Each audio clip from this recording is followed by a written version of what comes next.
what crew do really well, and this is what my therapist was saying, is I have completely disassociated from myself.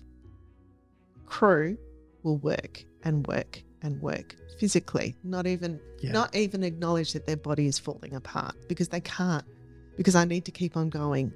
I need to get up, even though I might have had a really long day. I've got to get up the next morning and somehow plaster through. And go to war again. So literally I am going to ignore my body, which is telling me you're tired. Yeah. I'm going to put a smiley face on. I'm going to be happy because thank God I've got a job in this industry that I love. That's my dream. And this is where that whole thing boiled down to 10 years ago, where I suddenly went, I need to get alive.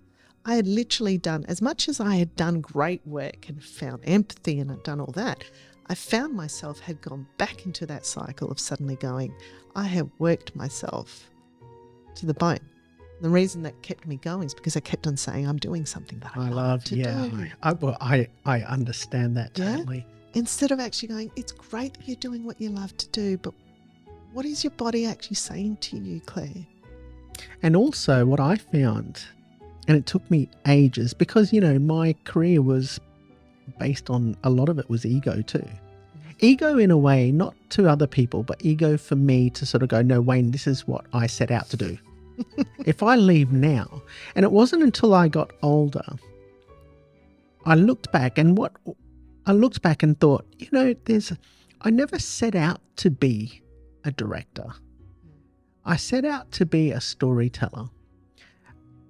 But there are other things in my life that give me love. It's just, I don't know what the fuck they are, because I've just been so tunnel visioned in where I'm going. Yeah.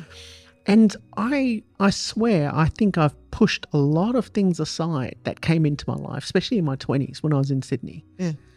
Because I was so tunnel visioned. If I'd only just, that whole let go, be in the moment, like when you're up north, I would have been able to accept those things and see them for what they are. And, thank God I came to that realization. And, people couldn't understand why I left the industry. And it wasn't because I fell out of love with it. It's just that I fell in love with other things. Yeah. I love ancient history. I'd always push that aside.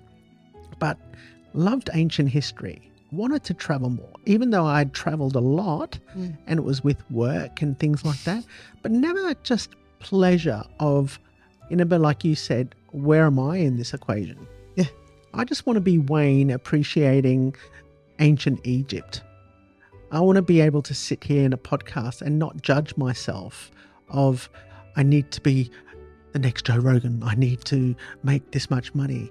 No, Wayne, I'm doing this because I'm curious about people and I like talking and I like listening to people's stories. Yeah. But it's so easy to get into that trap. Yeah. And a lot of people in the film industry are there.